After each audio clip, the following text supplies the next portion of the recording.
Продовжуємо роботу в Україні. We shall continue our working day at the UCMC, and I give the floors to Mr. Alexander Hug, Principal Deputy Chief Monitor of the OSCE Special Monitoring Mission to Ukraine, who will speak about the general security situation in Ukraine and the activities of the OSCE SMM.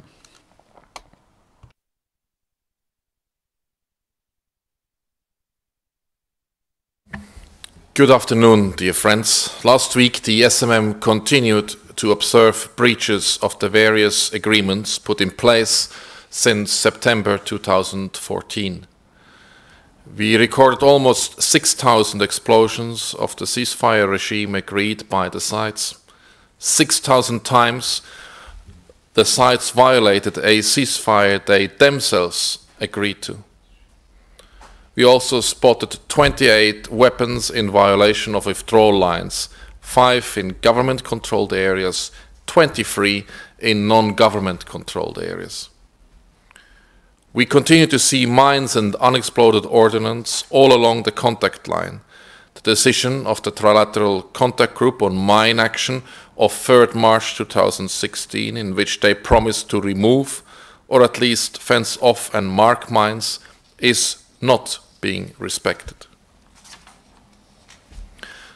Disengagement of forces and hardware, which the sides agree is essential if a ceasefire is to hold, remains stalled. Even in the free areas where they have already committed to disengaging, there is at best only partial adherence. In one of those areas, Stanica Luhanska, there has been no adherence whatsoever.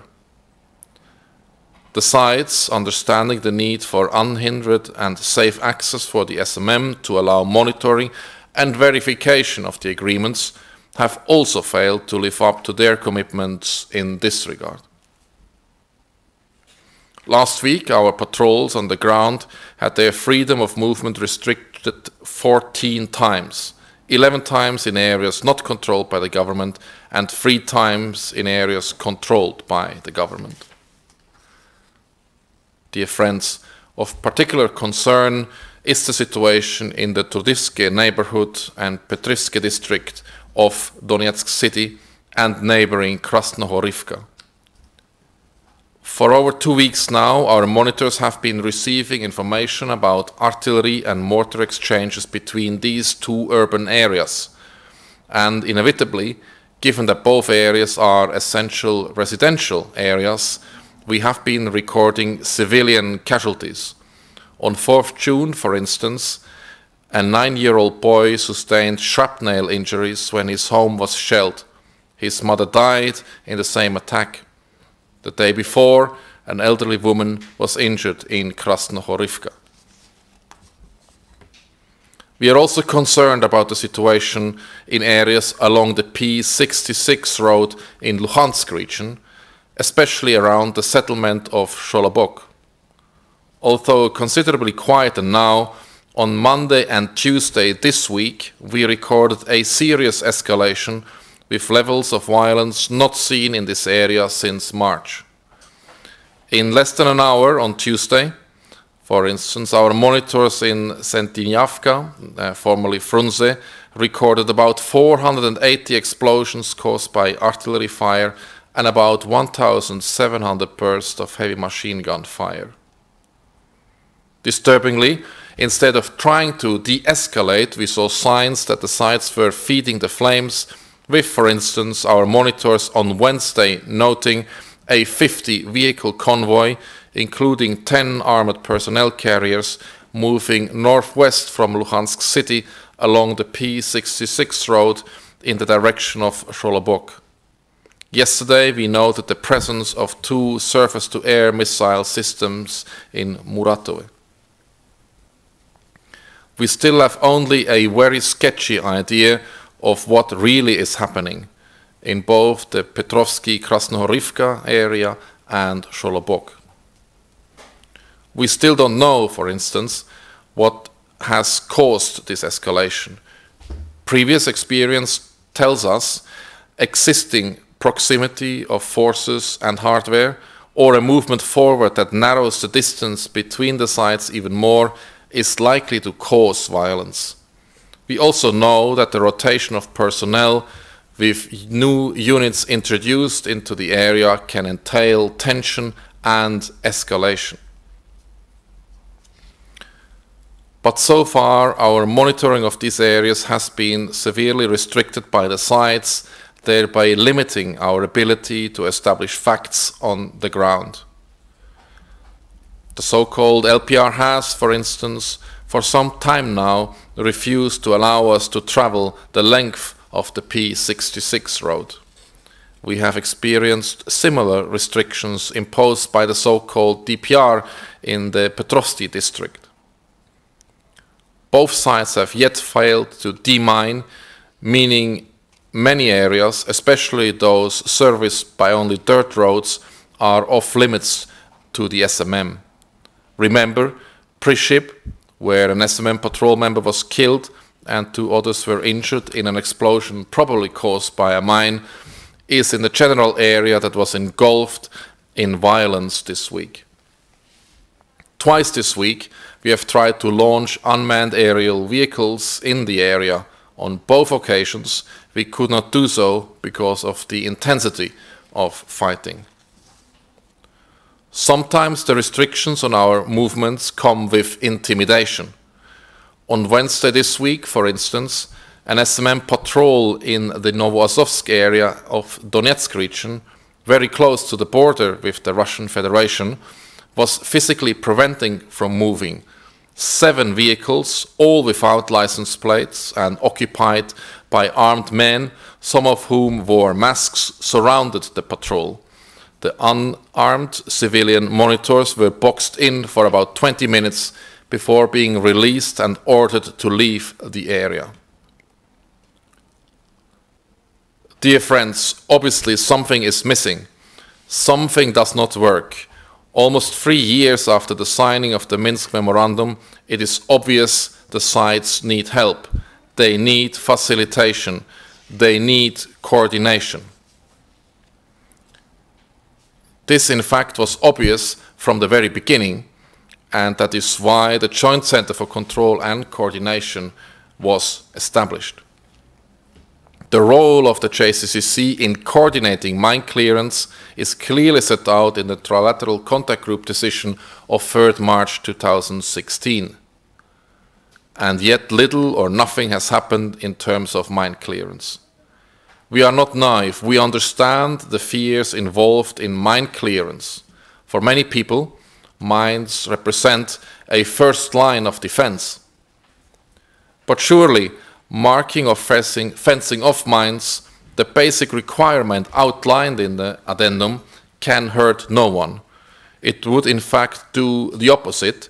It would prevent civilians from unnecessarily triggering mines and getting killed or injured. For this to happen, detailed and accurate maps of areas suspected or confirmed to be contaminated are required. The JCCC would be well placed to assist in ensuring that the sites produce these maps. Arguing that this information is secret and keeping it secret will injure and kill more civilians. Dear friends, every day we work alongside the Joint Center for Control and Coordination, and we are well aware of their professionalism and commitment. And we are not blind to the work they do. Last week, for instance, we saw how instrumental they were in arranging and facilitating a one-day ceasefire at the occasion of International Children's Day. We saw how the sites largely adhered to the ceasefire for 24 hours, with only 200 violations recorded. 200 too many, obviously, but remember, the daily average for some time now is far above 1,000. We have also been working alongside the brave officers of the JCCC in Yasinovata. We saw how they facilitated and coordinated a comprehensive window of silence in this area, allowing repair work and demining in the vicinity of the Donetsk water filtration station. It is clear that the JCCC can jointly control and coordinate. It can make a difference, it can deliver, it can play a role assigned to it, it can provide the missing ingredient that has prevented the implementation of the Minsk agreement. It can coordinate mine action, it can facilitate SMM access, it can facilitate adherence to the ceasefire. The role of the JCCC is undoubtedly fundamental, but let's not forget that this violence cannot stop unless those engaged in it stop. Men in uniform share responsibility, but men in suits more so. These men claiming to represent the people of eastern Ukraine need to start listening to them and actually represent them and reflect their interests. I wish these men in suits and uniform were with me on Monday in Mariupol, where I met a number of IDPs from Shirokine. They are just a few of the 1,800 people who once called Shirokine their home. They reminded me that this summer marks the second anniversary of their expulsion from what was once an idyllic seaside resort town. Now it's a ghost town, their homes destroyed. They are strong and resourceful people, and reasonable.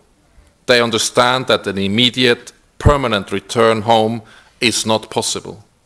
But they demand, as I think the hundreds of thousands of others displaced would too, that the process begins.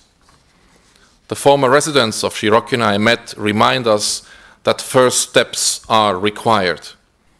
The same message, that first steps need to be taken, was this week made clear by a number of village council representing people living along the contact line in southern Donetsk region. In what they describe, a first step on a thorny but desperately needed joint path to peace, they have asked for a harvest ceasefire from 20th of June to 20th of August. Dear friends, peace and normalization will not happen overnight. But if we are to get there, we need a joint and coordinated response from the JCCC. We need those in positions of responsibility to take responsibility, to take on board the interests and concerns of people, of real people, like those who once lived in Shirokine, or farmers trying to harvest their crops.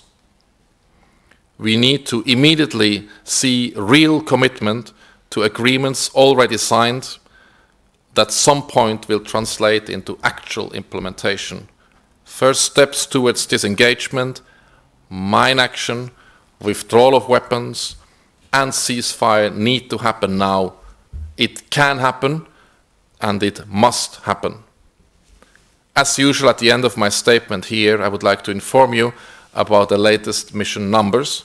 As of today, the mission has 653 monitors, of whom 565 are deployed to the east. In addition, there are 345 Ukrainian colleagues and 89 other international staff working for the OSCE Special Monitoring Mission to Ukraine. Thank you. Thank you, Mr. Hook. If there is no questions, we will finish right now. Thank you.